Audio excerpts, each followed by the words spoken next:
Olá pessoal, bem-vindo ao Congresso. Para quem ainda não me conhece, meu nome é Abraão Pessoa, tenho 34 anos e vou ministrar a palestra para vocês sobre como passar em provas e concursos públicos. Sou do estado de Pernambuco, mas atualmente eu moro em Brasília, vim para cá devido à aprovação dos concursos públicos, né? Acabei tendo que mudar para cá. Minha carreira como concurseiro, ela começou bem cedo. Hoje eu tenho 34 anos. Na época que eu passei no meu primeiro concurso público, eu tinha 18 anos, na verdade. Mas foi uma experiência meio traumática, porque o meu primeiro concurso foi na prefeitura, no interior de Pernambuco, na cidade chamada Xangrande. Eram 4 vagas, o cargo era para digitador, era um cargo de nível fundamental, né? Eu tinha terminado o 2º grau. Fiz a prova, fiquei em primeiro lugar das 4 vagas. Só que nessa época, a administração pública não era obrigada a nomear concursado. Poderia ter 1000 vagas, você ficar em primeiro lugar. O concurso público gerava apenas uma expectativa de direito. Então, eu fui várias vezes na prefeitura procurar saber. O prefeito da época, se chamava Daniel, acredito, disse: olha, a gente vai chamar, aguarde. Então eu esperei 2 anos, prorrogaram, esperei mais 2 anos, o concurso não me nomeou. Então eu segui minha vida, né? Fui trabalhar na iniciativa privada mesmo, fui professor de informática, fui professor de inglês, trabalhei no escritório de contabilidade, até que no início do ano 2000, por volta de 2003, 2004, eu decidi que eu ia ser servidor público, ia estudar mesmo, ia fazer vários concursos.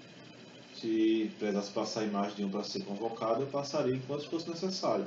Sempre ouvi falar que as pessoas faziam, passavam, eram nomeadas, e isso comigo aconteceu esse incidente. Então é a partir daí que eu considero minha carreira de concurseiro para valer, porque eu comecei a estudar. Só que eu trabalhava, eu precisava ajudar meus pais, então eu não tinha tempo de estudar muito. Então eu estudava um pouquinho, trabalhava o dia todo, né? Estudava um pouquinho à noite e fui passando.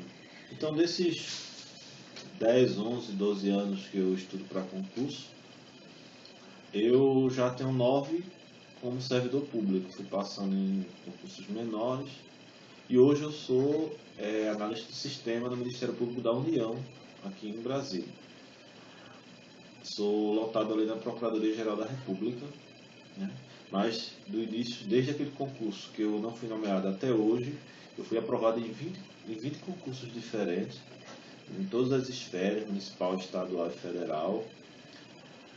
Fui nomeado em 8 e atualmente eu mantenho alguns grupos de estudo no Facebook para ajudar outras pessoas a serem aprovadas também. Tem um grupo chamado Concurseiro 2.0, que tem mais de 200 mil pessoas. E tem um grupo para vários outros concursos, né? Eu abro o grupo de estudo. Por isso que muitos de vocês que estão assistindo a palestra provavelmente já ouviram falar de mim, né? Essa primeira parte aqui da palestra é mais para contar um pouco da minha história mesmo. E agradecer, né, ao pessoal que me convidou para a palestra. Agradecer às pessoas que me apoiaram também enquanto eu estudava, meus pais, minha esposa, meus colegas. Alguns me deram força, outros não me deram, achavam que eu nunca ia passar. Tudo bem, todos me ajudaram de alguma forma, né? Às vezes as pessoas que duvidam da gente ajudam a gente também a provar o contrário para as pessoas. Então eu não vou me aprofundar muito na minha história, até porque lá no meu site vocês podem entrar lá no abraompessoa.com.br. Lá tem um gráfico dos cursos que eu passei, tem bem mais conteúdo sobre a minha vida. No final do ano agora também vai ser lançado um livro pela editora Saraiva, que conta também parte da minha história. É um livro chamado Missão Aprovação, que também vai ser lançado agora em dezembro de 2015.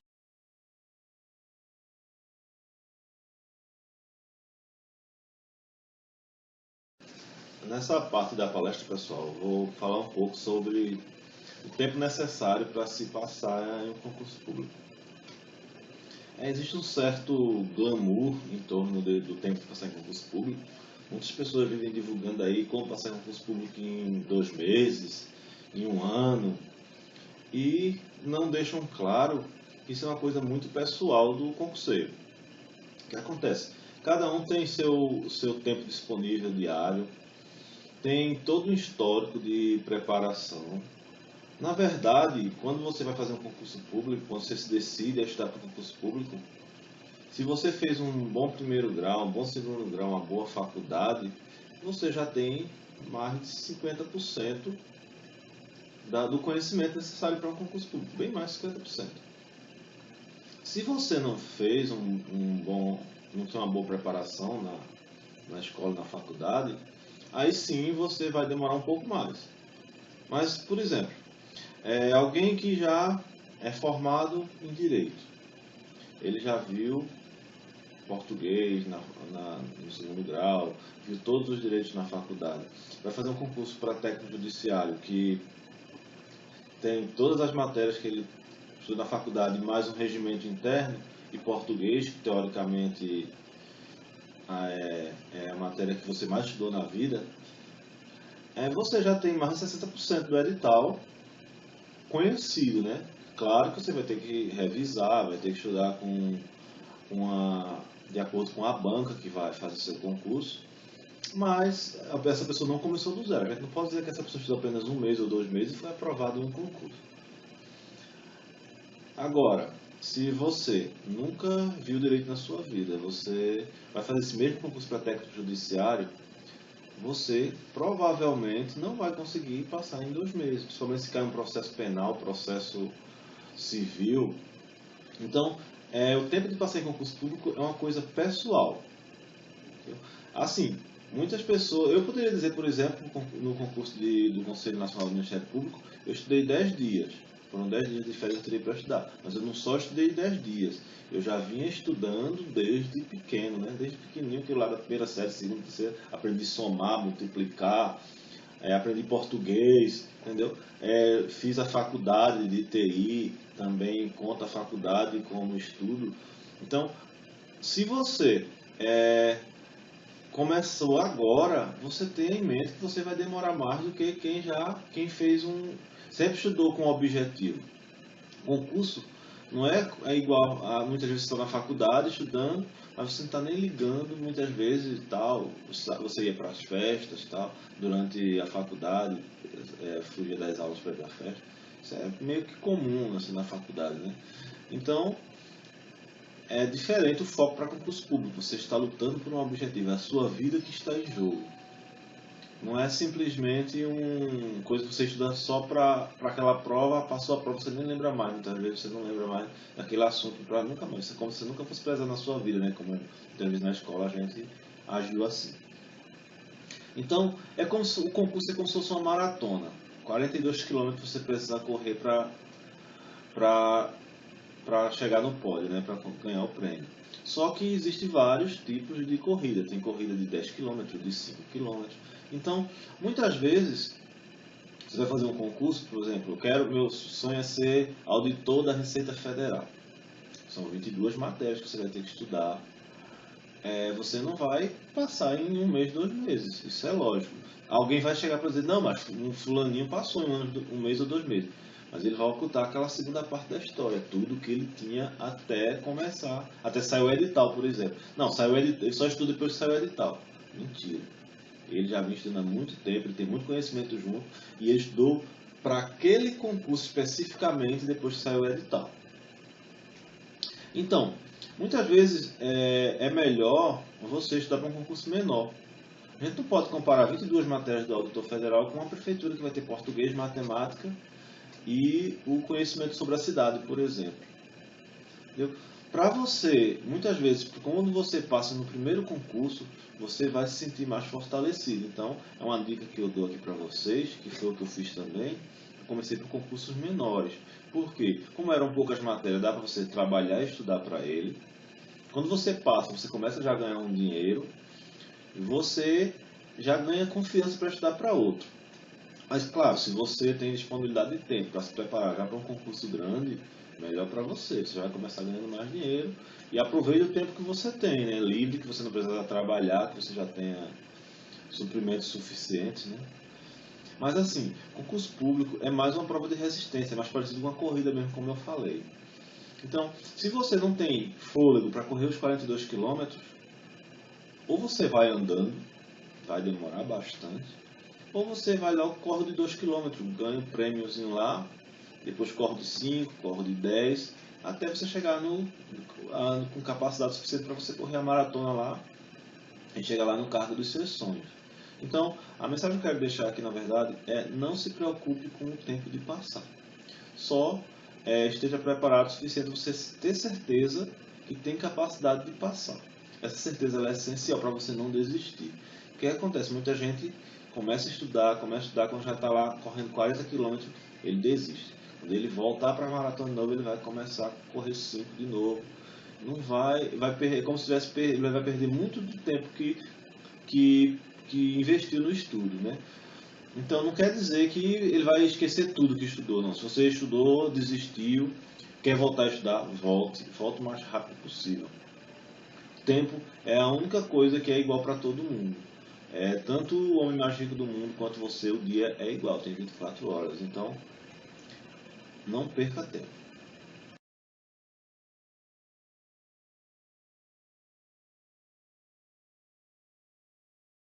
Nessa parte da palestra, eu vou falar um pouquinho com vocês sobre planejamento de vida.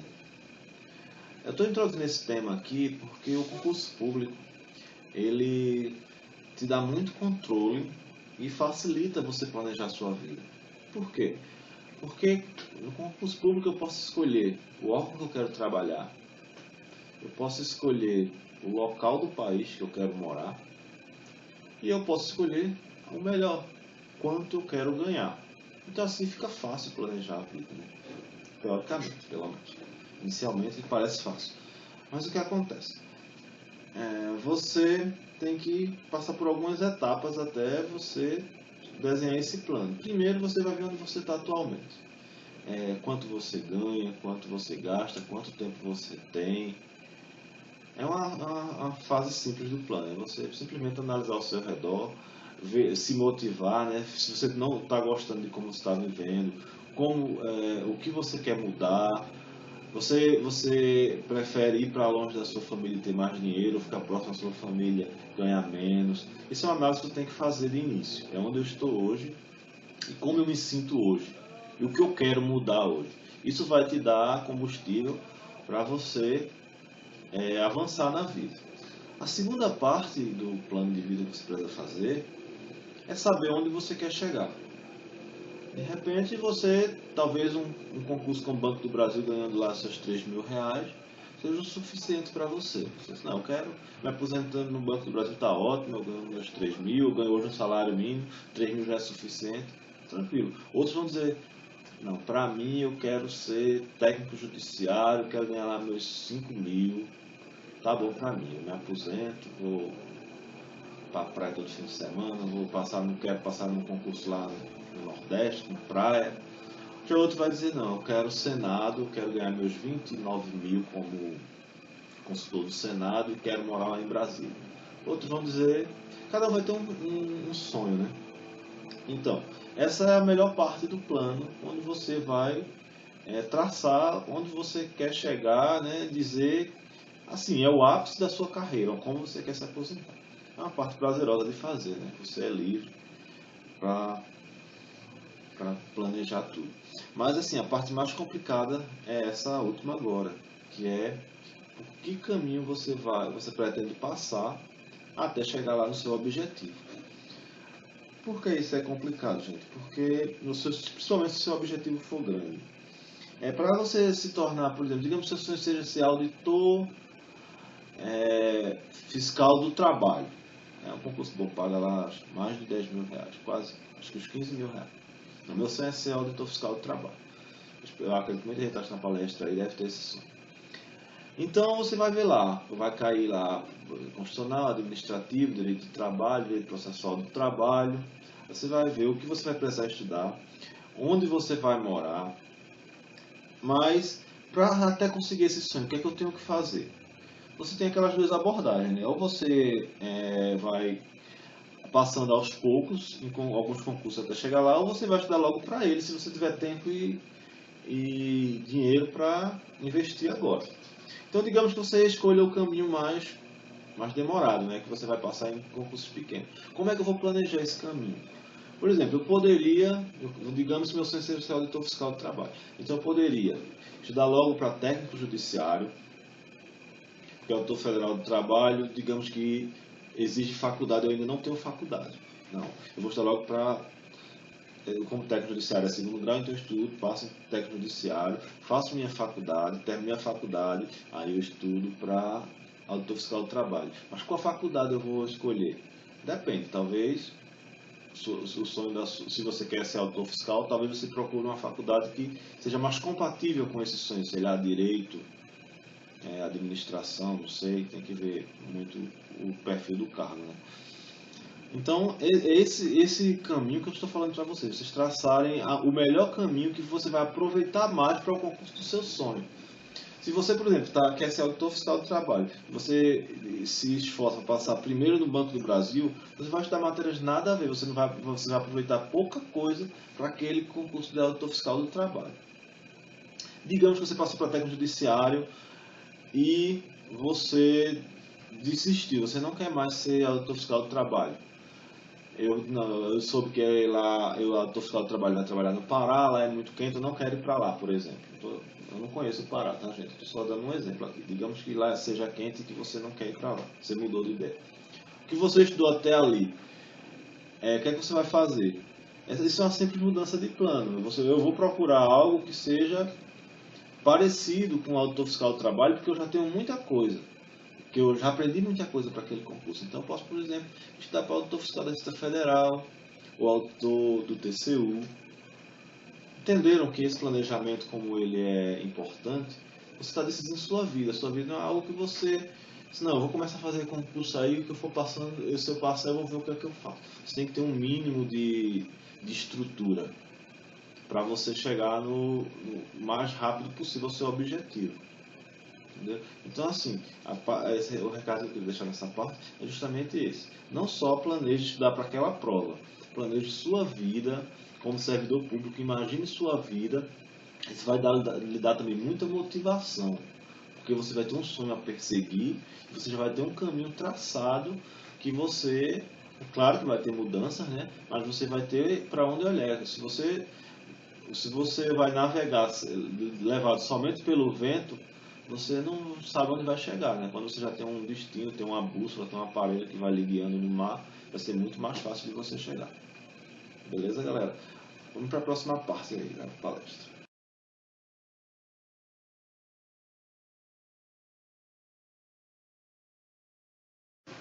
Bom, pessoal, agora vamos falar um pouco sobre autoavaliação, que é uma parte do processo que você tem que fazer antes de você começar a estudar para valer. Que é justamente conhecer seus pontos fracos, seus pontos fortes, o que você realmente gosta, as matérias que você tem mais facilidade, as matérias que você tem mais dificuldade. É importantíssimo que você identifique esses pontos e comece a estudar. Por quê? Um exemplo disso é na escola. Quando você estava na escola, quem odeia matemática geralmente tirava nota ruim em matemática. Quem adora matemática geralmente se dá bem, tira notas boas naquela matéria. Então, para concurso público, você tem que fazer esse estudo. Você tem que parar, olhar assim, não, eu gosto dessa matéria. Então, as matérias que você gosta, você tem que se esforçar para acertar todas as questões do concurso, por exemplo. Porque você vai ter muita facilidade de fazer isso. Já aquelas matérias que você não gosta, ou você vai dar um jeito de gostar delas, ou você vai ter que conviver com elas. Vai, assim, saber a importância que ela vai ter, né, para a sua vida, que ela vai ajudar a mudar seu futuro, e você aprender a conviver com ela. Outro ponto importante também nessa autoavaliação é você ver como você gosta de estudar. Você gosta de estudar sozinho, trancado no seu quarto? Ou você prefere estudar com muitas pessoas?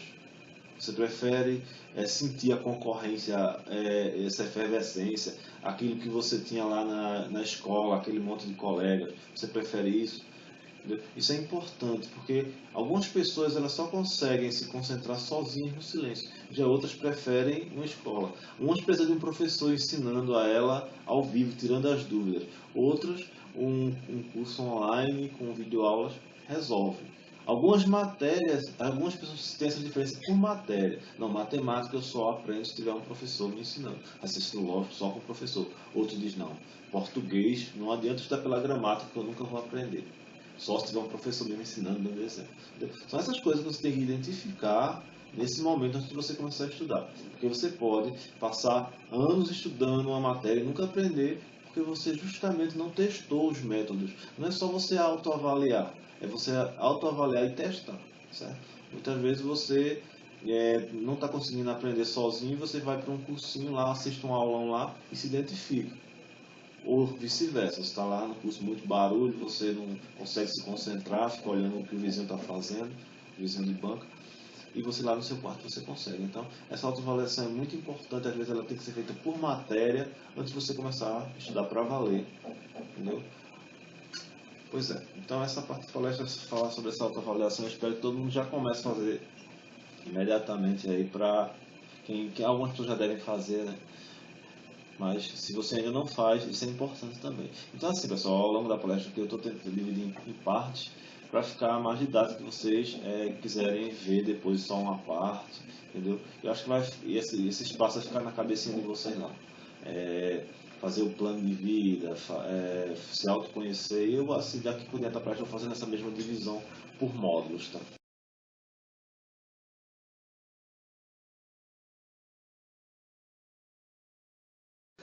Nesse tópico, pessoal, eu vou falar um pouquinho sobre a escolha do material. É importantíssima essa fase da preparação, porque se você escolhe mal o seu material, você... Assim, concurso é uma sequência de passos, né? Vocês estão notando aqui pela forma que eu estou fazendo a palestra. Se você falha em uma dessas fases, você está prejudicando todo o seu futuro, seu planejamento de vida que você também já fez lá no outro módulo. Então, a escolha do material, se você fez essa autoavaliação direitinho, você já vai saber que tipo de material você vai escolher para cada matéria. Primeira coisa, você é obrigado a comprar tudo de um cursinho só, de um fornecedor só, ou tudo no livro só? Não. Assim, o ideal é que se você se identifica em tudo num curso, você encontrou tudo que você precisa para o seu concurso, não tem problema. Mas eu particularmente vejo que muitas vezes você vai encontrar um professor bom de português aqui, outro bom de direito administrativo aqui, outro de direito constitucional e sucessivamente. Em cada matéria você vai encontrar aquela pessoa que você mais se identifica. Então a escolha do material você tem que ver. Você aprende melhor por livro? Sim, digamos que sim, eu gosto mais de livro, outros não, eu gosto mais de videoaula. Então eu vou procurar qual é a videoaula melhor para aquela matéria. Isso você tem que, claro, fazer um contrapeso aí com quanto você tem para investir na preparação, né? Nem sempre você se dá o luxo de poder escolher o melhor de cada área, entendeu? Às vezes você tem que fazer um meio termo. Mas é isso, primeira coisa, muito material não significa aprovação. Não adianta você ter 10 livros para cada matéria, 50 videoaulas de professor diferente para cada matéria, se você não conseguir absorver esse conteúdo. Então, tem pessoas que, em vez de concurseiros, se tornam colecionadores de material. Tem milhões de videoaulas, milhões de áudios, milhares de livros. Isso não significa aprovação, gente. Às vezes um material simples, mas se você consegue absorver todo o conteúdo, aprender tudo que está ali, resolvendo questões, às vezes já é suficiente para a sua aprovação. Outra coisa que eu quero falar sobre materiais é diversificar. Então, nem sempre você vai entender um assunto no primeiro livro que você vai ler. Você às vezes lê o livro e não entendeu nada. Aí você vai para uma videoaula, aí já começou a abrir sua mente, mas você ainda não entendeu completamente. Aí você vai numa apostila, tem uma coisa que não tinha ali, que o autor ali pegou de outro livro e juntou. Entendeu? Então diversificar é muito importante quando você vai escolher seu material. O YouTube tem muitas videoaulas, demonstrações de professores, você pode ir lá. No Google você vai encontrar muito trecho de livro, artigos escritos por professores nos sites aí de cursos preparatórios. Então, tudo isso vai lhe dar conteúdo, lhe dar substrato para vocês escolherem melhor o material. Então, essa fase da escolha de material, pensem direitinho nela, pensem com carinho, pesquisem, vejam, peçam a quem passou opinião, pergunte qual foi o material que ela usou. Lá no Conselho 2.0 mesmo, o pessoal faz muito isso. Pergunta, pessoal, qual é o melhor livro de direito e tal? Qual é a melhor videoaula tal? Qual é a melhor gramática? E assim, vai sempre ouvir a opinião de quem passou, entendeu? É muito importante para você escolher seu material.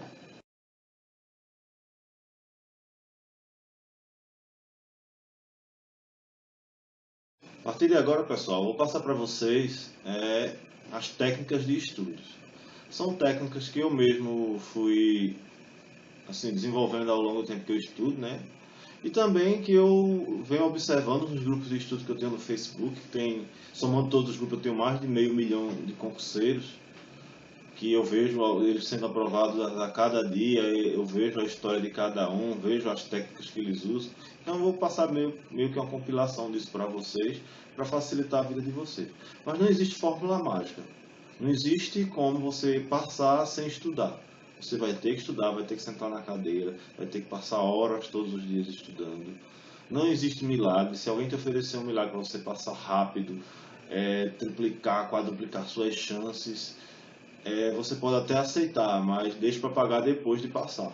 Porque é muito difícil você garantir que alguém vai passar no tempo X ou que vai triplicar suas chances. De repente, se suas chances for zero, alguém vai triplicar zero, que vai acabar dando em nada, entendeu? Então, assim, eu espero que vocês até aqui já tenham feito aquele plano de vida, você já sabe quantas horas por dia você vai estudar, já fez uma autoavaliação, já sabe qual material vai usar, você já está preparado para começar a realmente estudar.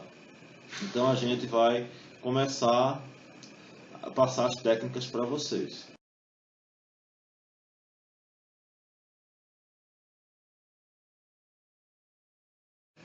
Pronto, pessoal. Agora que eu já desiludi vocês quanto à fórmula mágica, né, que vocês talvez estivessem esperando, eu passei em 20 concursos públicos, muitos dos meus amigos até diziam: Abraão, fala aí qual é o segredo, qual é a fórmula mágica. Até hoje me perguntam lá nos grupos. Aí eu quis dar essa introduçãozinha para vocês, falando sobre a importância de realmente estudar, né? Então vamos lá para a primeira técnica de estudo, que eu vou falar para vocês, que eu usei e deu muito certo comigo, que é estudar primeiro as matérias básicas, as matérias que são comuns ao maior número de concursos possível. A começar o português. Português é uma matéria que você tem que acertar quase tudo. Sei lá, de 20 questões, admite se você errar 3, 4, se for CESP. Se for FCC ou uma banca assim que não negativa você quando você erra, você tem que praticamente fechar português. Porque é uma coisa que você fala, a língua que você fala desde pequeno, que você estudou sua vida inteira, então essa daí é dica. Depois disso, o que é que você deve fazer? Já domina o português. Então eu quero fazer quais concursos? Eu quero fazer para técnico, judiciário, INSS. Qual é a matéria que vai cair em todos esses concursos? Direito constitucional e direito administrativo. Isso é um exemplo, tá, pessoal, que eu estou dando. Então você vai lá, estuda direito constitucional, direito administrativo e continua com português, né? Claro que você não pode esquecer português nunca. Então, dessa forma, você vai formar uma base que vai usar em vários concursos. Então, matérias específicas, é importante que você só estude depois que o edital sai. Um exemplo disso, por exemplo, é o concurso do INSS. Tem pessoas que estão há anos se preparando para o concurso do INSS. Como eles estão se preparando? Estudando direito previdenciário. Só que muitas vezes, quando o edital sai, aí você não estudou ainda constitucional, não estudou administrativo, não estudou português, você vai ter 2 meses para estudar tudo isso. E o pior é que a lei previdenciária, ela tem mudado muito, principalmente esse ano. Quem está esperando o edital do INSS para esse ano, que já está estudando previdenciário, teve um certo prejuízo no estudo, porque mudaram várias normas, que entrou esse E-social aí das domésticas, mudaram muita coisa, mudaram a regra da aposentadoria. Então, matérias específicas específicos para aquele concurso, tipo regimento interno, direito do trabalho num concurso de tribunal, como no meu caso era para TI, né? Então não caía muito direito do trabalho para mim, só em um tribunal específico eu iria fazer. Então essas matérias específicas eu só estudava após o edital sair, entendeu? Essa é uma técnica muito boa. Então, em matérias básicas comuns a vários concursos, você estuda antes. O que acontece? Quando sai um edital, você vai olhar o edital. Tem quantos por cento do que eu já estudei? Muitas vezes vai ter 70%, você vai precisar estudar 30%. Então, isso dá tranquilo para vocês estudarem durante o tempo do edital até a prova do concurso, ok? Então, essa é a primeira técnica que deu muito certo comigo, deu muito certo com outras pessoas que eu passei também para ela essa dica, e eu acredito que também vai dar certo com você.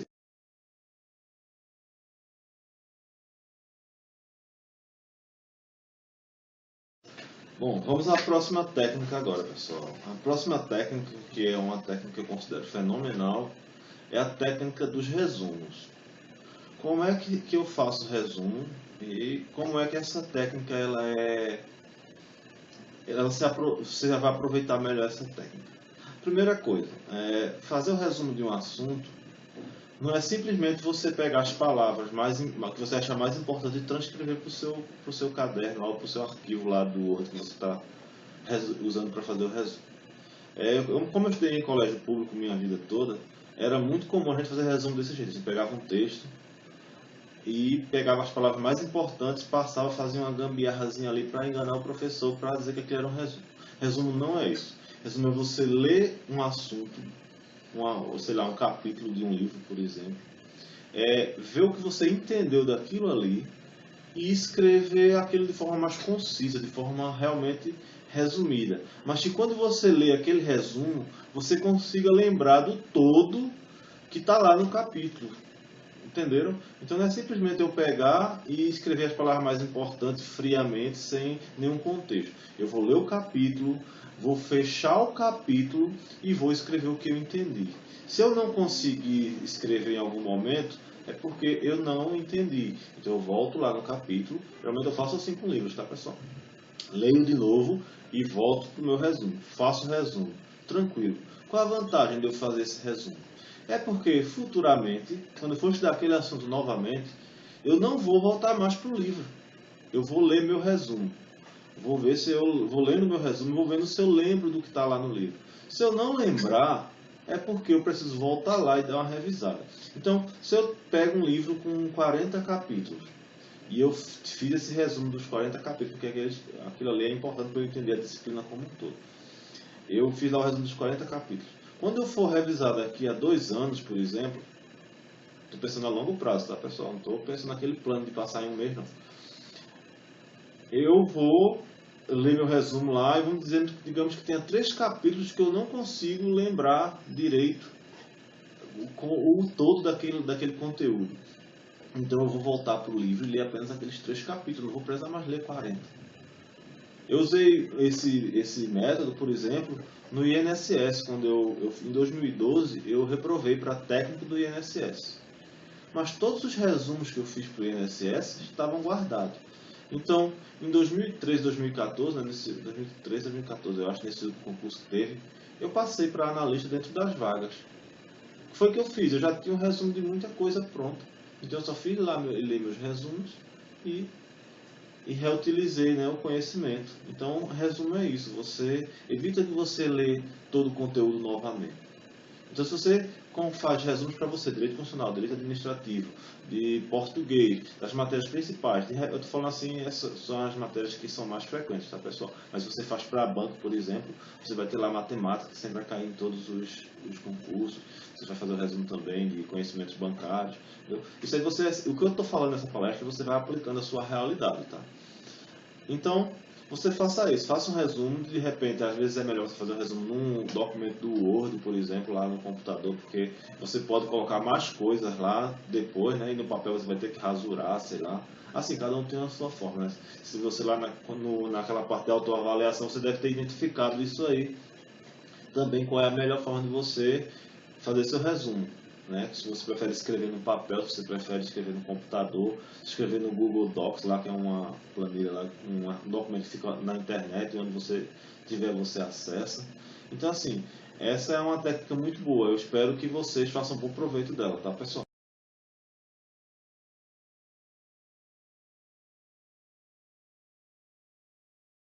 Vamos à próxima técnica, pessoal. Essa técnica que eu vou passar para vocês é a técnica da revisão e resolução de questões, que é uma coisa básica, né, que todo mundo, muita gente já sabe, mas assim, eu fiz meu próprio plano, né, então vocês vão notar que cada coisa que eu dou muitas vezes depende da coisa que eu falei anteriormente. Então, como é que eu faço minhas revisões? Como eu faço o resumo, que eu falei na técnica anterior, eu faço minhas revisões a partir da resolução de questões. Eu faço assim, eu vou resolver todas as questões de determinado assunto. Então, quando eu erro uma questão, ou quando eu acerto, mas não fico convencido que sei daquele assunto perfeitamente, eu vou lá no meu resumo. Geralmente no meu resumo eu coloco a fonte de onde eu resumi, tá? Vou lá no meu resumo e leio o meu resumo e vejo se eu acertarei aquela questão que eu errei ou que eu não estou convencido. Então eu olho lá no resumo. Se o meu resumo não me fizer lembrar completamente a disciplina, o assunto ali em questão, aí eu vou na fonte que vai estar lá anotadinha no resumo. Então eu vou lá num livro, vou lá numa videoaula, vou lá numa apostila, vou lá até num site, sei lá, dependendo do assunto, né? Muitas vezes é coisa que a gente pega na internet, no YouTube. Então é esse o caminho que eu faço para revisar. Por que a revisão é importante, gente? A revisão é importante porque o nosso cérebro, ele tem muito espaço, mas ele é igual a um computador. Ele tem espaços onde ele todo dia ele apaga, tem espaço que ele apaga semanalmente, que ele apaga mensalmente, que ele apaga anualmente. E tem um espaço lá que ele cada vez que você demora a ver uma coisa, a estudar uma coisa, ele vai colocando para um local mais distante. E as coisas que ele considera mais importantes, que você está sempre estudando, ele coloca no local mais próximo, mais rápido para você lembrar. Então, como é que você tem, o que é que você tem que fazer para contornar isso, para ajudar seu cérebro? Você tem que estar sempre revendo as coisas que você estudou. Não tem como você estudar, passar um ano sem ver uma matéria, né? Quem vai estudar para um concurso com 20 e tantas matérias, não vai passar. Se ele estudar a primeira matéria em janeiro, ele vai terminar a última lá em dezembro. Então o cérebro não já vai ter apagado ou botado num local muito distante o que ele estudou no início do ano. Então, vocês precisam fazer um planejamento de ficar voltando frequentemente a determinadas matérias e a determinados assuntos. Você vai fazer um plano fixo lá que vai, se você não voltar, vai ter que mudar o plano inteiro? Não. Eu nunca fui adepto de um plano fixo que obriga você a estudar constitucional de manhã, revisar português de tarde e estudar matemática à noite. Não. O que é que eu faço? Eu todos os dias eu reviso uma matéria, resolvendo questões dela e vendo o resumo. Uma matéria e vou alternando. Cada dia eu faço uma matéria diferente. Às vezes tem dia que eu não estou afim de estudar direito constitucional e revisar, eu não vou revisar o que eu estou afim. Eu estou afim de revisar português, por exemplo. Não, hoje eu estou afim de revisar a matéria de informática, que é minha área. Né? Então, assim, vocês precisam se organizar dessa forma. Né? Vocês precisam sempre estar voltando ao assunto, sempre estar revisando. E outra coisa outra dica que eu dou também sobre a revisão e resolução de questões, é que vocês nunca resolvam as questões no mesmo dia que você estudou o assunto. Por quê? Porque você vai acertar muito. Você vai acertar quase tudo. Porque aquele assunto vai estar bem pertinho ali no seu cérebro, vai colocar num lugar muito próximo de, de onde a gente captura as informações imediatas, né, no cérebro. E você vai acertar tudo e vai achar que sabe do assunto. Eu espero pelo menos 3 dias para resolver a questão de um assunto que eu estudei. Mas se você puder passar 1 ou 2 semanas é melhor. Porque você vai ver se realmente seu cérebro gravou, considerou aquilo importante, ou ele até descartou. Entenderam? Então é isso aí. Quanto à resolução de questão, gente, hoje está muito fácil. Antigamente a gente não tinha facilidade. Hoje nós temos sites com questões que você pode em qualquer lugar, até mesmo no celular você responder. Ele lhe dá estatística. Tem várias soluções que vai te ajudar, né, tecnológicas aí, que vai te ajudar. Até mesmo lá nos grupos de estudo no Facebook, no 2.0, o pessoal lá posta muita questão, responde, comenta. Então a internet hoje está cheia de coisas boas para você que quer revisar e responder questões, tá? Ok? Terminamos mais essa técnica aqui, que é a resolução de questão.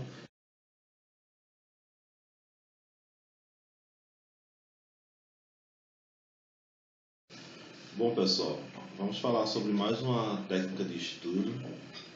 Essa técnica eu considero ela um pouco mais filosófica, que é estudar para a vida e não para a prova. O que eu quero dizer com isso? A gente é acostumado lá na escola, na faculdade, muitas vezes, estudar apenas para a prova. Quando a prova passa, que a gente vai bem, né, porque a gente estudou com muita dedicação, a gente ficava aliviado, tirando a nota boa, passado tranquilo. Esquecia muitas vezes aquilo ali. Isso é um péssimo hábito que muitas vezes a gente traz da escola, né? Principalmente escola pública, quem estudou como eu. Mas eu sempre tive um hábito diferente. Eu sempre dava uma grande importância a grande parte dos assuntos e estudava para um dia reutilizar aquele conhecimento. Então, é um conselho que eu estou passando para vocês que estudam para concurso, que é estudar não apenas para a prova, mas estudar também para a vida. Então, quando você estuda direito constitucional, por exemplo, você tem que ver a importância daquilo para a sua formação como cidadão, ver a importância de como aquilo vai tornar você uma pessoa mais culta, que vai conhecer sobre o seu país, a estrutura do seu país, que vai saber lá no futuro aplicar isso no seu dia a dia. Então, paralelamente, isso vai te ajudar a fixar mais, porque o nosso cérebro ele guarda com mais carinho o que você julga mais importante. Então, se você estuda uma coisa apenas pensando na data da prova, dia 23 de outubro de 2016, vou fazer aquela prova, então eu tenho que estudar para aquela prova. Quando passa a prova, muitas vezes seu cérebro vai descartar aquilo, porque ele tem a ideia que aquilo você não vai precisar mais daquilo. Como nós vimos das partes anteriores da palestra, nós estamos fazendo um plano para uma vida toda. Então, não tem lógica eu estudar uma coisa pensando apenas na prova. Ou até tem. É aqui que eu quero fazer uma certa divisão no que é importante e no que não é tão importante, mas que também é importante. Quando você tem alguns assuntos nos editais que eles não são reutilizáveis. Por exemplo, o regimento interno do Tribunal de Justiça do Piauí, por exemplo. Digamos que você esteja do Tribunal de Justiça do Piauí. Aquele regimento interno só serve para o Tribunal do Piauí. Então, se você pretende fazer os 27 tribunais de justiça do Brasil, por exemplo, não vai adiantar você estudar aquele regimento para a sua vida inteira. Então, o que você faz? Você deixa o estudo dele pertinho da prova e estuda ele e não dá aquela importância, não é uma coisa que você vai servir para a vida toda. Entendeu? Já português não, português eu tenho que aprender para a vida inteira, é a língua que eu falo todo dia, toda prova que eu for fazer, eu vou precisar de português, entendeu? Entenderam essa divisão da importância do que estudar para a vida e do que estudar para a prova? Então, isso é um diferencial muito grande quando você muitas vezes vai fazer um concurso que todo mundo, a maioria dos seus concorrentes vai começar do zero, mas você já traz essa bagagem, tá? É uma forma de você passar de um concurso para outro, levando sempre uma grande parte da informação que você aprendeu para aquele concurso.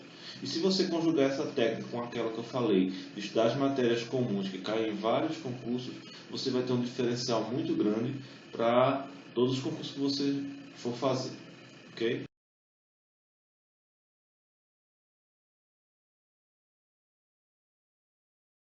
A técnica que eu vou falar com vocês agora, vou apresentar para vocês agora, é sobre a questão de como aproveitar e administrar seu tempo. Como eu já falei anteriormente, né, o dia é igual para todos, tem 24 horas, então compete exclusivamente a você administrar esse tempo. Um exemplo, digamos que você passe 12 horas por dia no trabalho. Mas o trabalho não só é 8, mas muitas vezes tem um almoço, tem um trânsito, tem um deslocamento, né, de ida e volta, você acaba gastando 12 horas por dia. O dia tem 24, só lhe restam 12. Então você vai tirar ali o gasto de tempo com alimentação amanhã e à noite, levar as crianças na escola. De repente você vai ver que gastou as 16 horas e não sobrou tempo nenhum. E aí, como é que você vai estudar? Então, muitas vezes a gente tem que fazer um certo sacrifício para conseguir nossos objetivos. Há uma controvérsia aí sobre quantos você tem que dormir por dia, né? Já dizem que o máximo correto seria você dormir 8 horas. Mas nem sempre eu pude me dar o luxo, por exemplo, de dormir 8 horas. Houve época que eu dormia 6 horas, 5 horas, para poder ter tempo de estudar 2, 3 horas por dia. Então, muitas vezes você tem que fazer esse sacrifício. É a primeira coisa que eu quero dizer para vocês. Fazer um sacrifício para ganhar um tempo a mais para você construir seu futuro. Porque se você gasta seu tempo apenas para ganhar o dinheiro e gastar o dinheiro, com tudo que você ganha, você gasta, você não vai sair do lugar que você está. Então, você tem que tirar pelo menos 1 ou 2 horas do seu dia para você construir algo melhor para o seu futuro. Se você não está pensando dessa forma, está num bom momento de você começar a pensar. Então, digamos que você diminua seu tempo de dormir lá para 6 ou 5 horas, pelo menos por um tempo você está para concurso. Outra coisa que atrapalha muito os concurseiros na preparação é internet, celular e todas essas distrações que o mundo moderno trouxe para a gente, né? Então, uma tática boa é na hora que você for estudar, por exemplo, tira meia hora para estudar direto. Durante aquela meia hora você se desconecta de tudo, só estuda. Depois da meia hora, você vai e olha seu WhatsApp, seu Facebook, olha o que você quiser. 10 minutinhos ali, volta, estuda mais meia hora ou 15 minutos. Você faz blocos de estudo ininterruptos, né, para você não parar durante aquele tempo. E depois você volta à sua atividade, para você não misturar o estudo com diversão. Outra coisa, muitas pessoas gostam de assistir televisão. Claro, quem não gosta, né? Muita gente. A TV é uma boa diversão, né? TV, filmes, séries.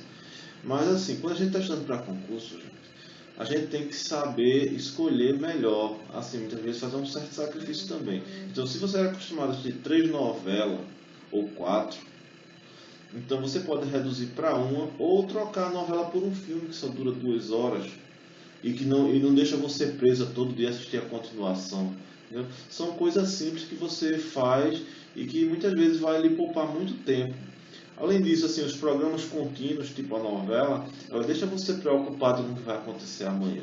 Então, isso ocupa um espaço no seu cérebro que você poderia estar preocupado com aquele assunto que você está estudando. Você poderia estar pensando por que a resposta daquela questão foi B e não D. Entenderam como vocês podem reorganizar seu tempo?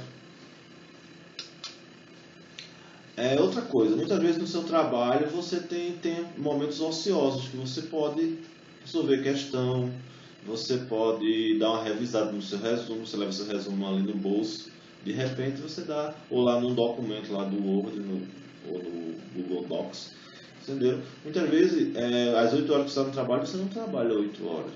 No momento de almoço, você tem 1 hora de almoço ou 2 horas, você não vai passar 2 horas comendo, por exemplo. Então você pode tirar um tempinho, ir lá e fazer uma revisão. Você já ganhou, por exemplo, 1 hora, que você já pode dormir a mais 1 hora à noite, por exemplo. Entendeu? Outra coisa que eu não costumo fazer, eu faço assim meio que de forma mais sutil, é plano de estudo. Muita gente faz um plano de estudo com o dia da semana, a hora que começa a estudar, a hora que acaba, quantos minutos estudando português, quantos minutos estudando matemática. Faz esse plano e passa mais tempo administrando o plano do que estudando em si. Por quê? Um dia você está doente, você não estuda, pronto, destruiu o seu plano inteiro, você vai ter que mudar o que você ia fazer naquele dia para o outro dia. Entenderam? Muitas vezes isso gasta mais tempo para você organizar do que para você estudar, acaba tendo mais prejuízo do que benefício. Então, como eu me organizo para um concurso? Considerando que eu já estudei aquelas matérias básicas, quando a sala edital, geralmente eu já vi quase todas as matérias, né? 80% pelo menos eu já estudei lá, tanto para a vida como para outros concursos anteriores. Então eu pego o edital, listo ele numa planilhazinha, tipo do Excel lá, e boto lá do lado um lugar para botar ok lá quando eu já tiver concluído aquele assunto. E cada revisão que eu fizer, cada vez que eu responder a questão, eu boto um okzinho a mais. Então, minha meta é até o dia do concurso eu revisar o que eu já estudei e estudar o que eu não estudei. Então, eu não tenho a obrigação de nem um dia estudar matéria nenhuma. Eu simplesmente olho na planilha, deixa eu ver o que é que eu estou com vontade de estudar hoje. Não, hoje eu estou com vontade de estudar direito administrativo, então deixa eu ver aqui. Os assuntos que vão cair são esses, então eu vou estudar esse aqui hoje. Então eu estudo aquele assunto tranquilamente. Vamos dizer que à noite eu vou estudar novamente. Não, agora à noite eu quero estudar direito constitucional. Então eu vou lá em direito constitucional, pego o assunto que eu acho que se encaixa melhor na sequência de estudos que eu já venho fazendo. Então eu estudo. Então eu não fico preso a um plano imutável e se eu um dia não puder estudar, eu vou continuar do mesmo jeito. É uma técnica que eu acho que funciona muito bem comigo, eu não sei com você. Tem gente que só funciona se tiver exatamente o dia e a hora que vai estudar cada coisa. Eu respeito a particularidade de cada um, entendeu? Então, pessoal, isso aqui é o que eu queria passar com relação ao tempo mesmo. Vamos continuar a palestra, vamos para uma outra parte aí.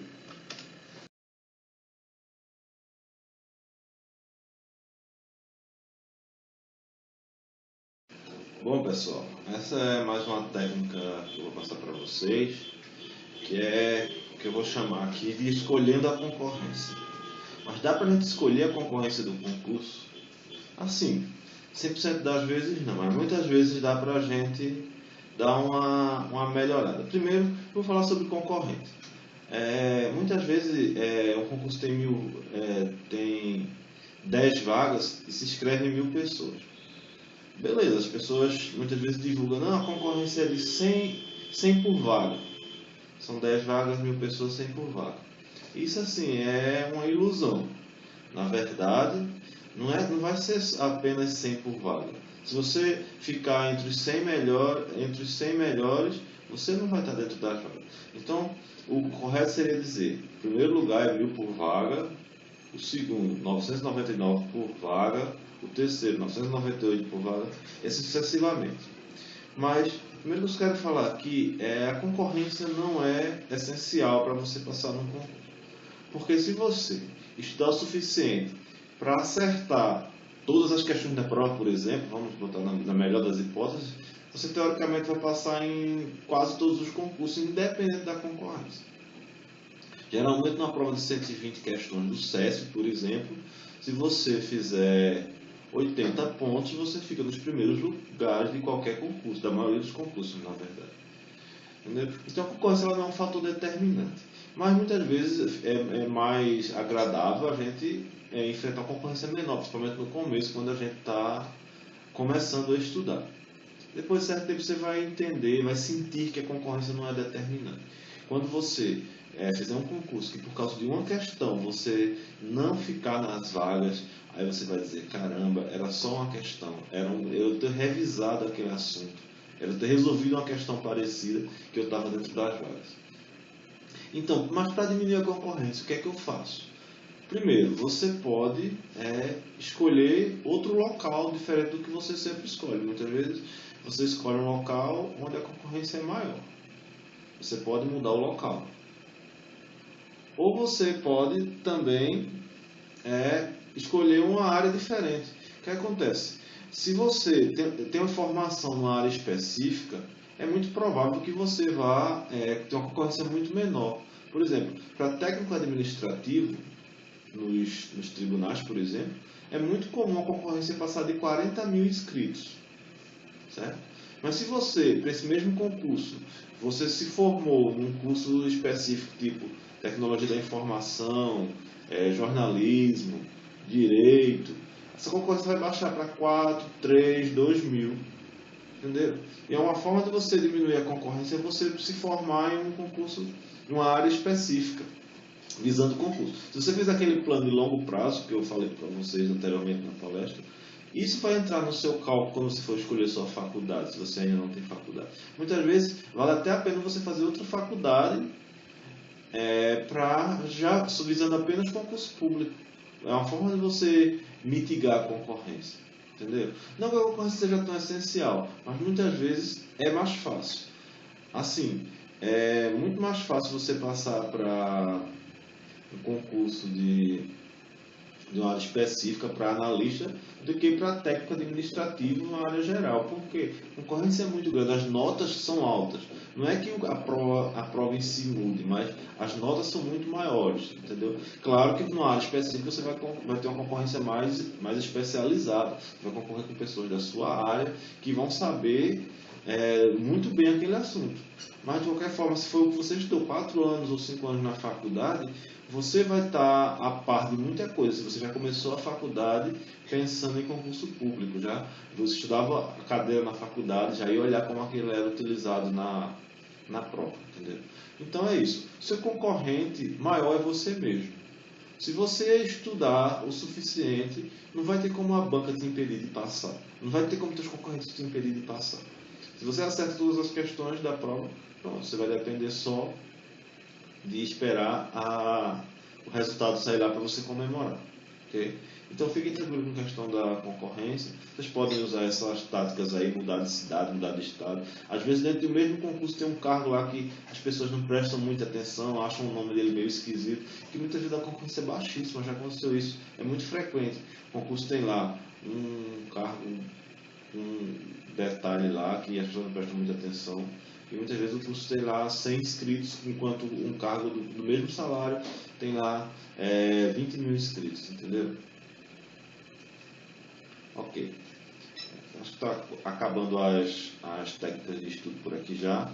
Vou passar agora só para as considerações finais aí e falar algumas coisas que eu não falei durante a palestra aqui para fechar de vez, ok?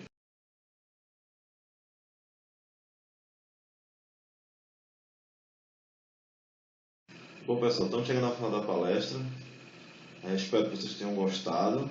Eu vou colocar aqui alguns assuntos, algumas coisas que não cabia na divisão que eu fiz para a palestra aí dos tópicos, né, dos módulos. A primeira coisa que eu gostaria de dizer para vocês é nunca esperar melhoras vindas do governo. Nunca esperar que o governo vai melhorar seu cargo, vai melhorar a sua vida, vai te convocar, e mesmo que você esteja fora das vagas. Às vezes que eu esperei do governo, eu quebrei a cara. Foi lá no primeiro concurso que eu passei, que eu esperei 4 anos, eles não me convocaram. Depois, quando eu passei para escrivão da Polícia Civil de Pernambuco, eles prometeram que chamariam muita gente e tal, eu fiquei esperando. Depois de 5 anos, foi aquela decepção, eu não fui nomeado. Entendeu?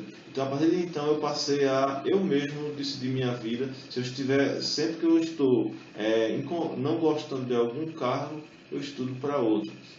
Se você quer um aumento de salário, está esperando o governo dar um aumento lá de 50%, dobrar seu salário, esqueça. O governo tem outras pretensões, outros objetivos, não está preocupado com o seu salário. Então, estude e faça o melhor. Quer ganhar 20, 30 mil? Estude e faça outro concurso. Não espere do governo, tá? Outra coisa que eu queria falar também é que seja solidário, ajude as outras pessoas que estão estudando para concurso. Eu administro vários grupos lá, tenho quase mais de 500 mil de pessoas lá nos grupos, né? Somente um grupo, que é o 2.0, vocês podem entrar pelo 2.0.com.br. Tem 200 mil pessoas, eu nunca cobrei nada de ninguém, nunca fiz questão com nada, eu sempre aconselho a todos, entendeu? Façam isso, compartilhe o que você sabe, compartilhe lá um artigo, compartilhe um material que você... Não estou dizendo para vocês praticarem rateio, nada aqui não, tá, gente? É você compartilhar legalmente. Ajude as pessoas. Seu concorrente, como eu falei no último módulo aí, na última parte da palestra, não o seu maior concorrente é você mesmo. As outras pessoas, cada um vai pegar uma vaga, mas você pegando a sua, ninguém vai tomar de você. Okay? Eu gostaria de agradecer mais uma vez a todos que estão assistindo a palestra, aos organizadores do congresso e a você, né, que ainda não é concurseiro, que está começando nessa guerra e veio assistir a palestra para conhecer esse mundo dos concursos públicos. Eu espero que você tenha gostado e que tenha entendido que isso pode mudar a sua vida, tá? Então, pessoal, tchau, fiquem com Deus, bons estudos aí. E a gente se vê aí nos órgãos públicos, tá? Valeu!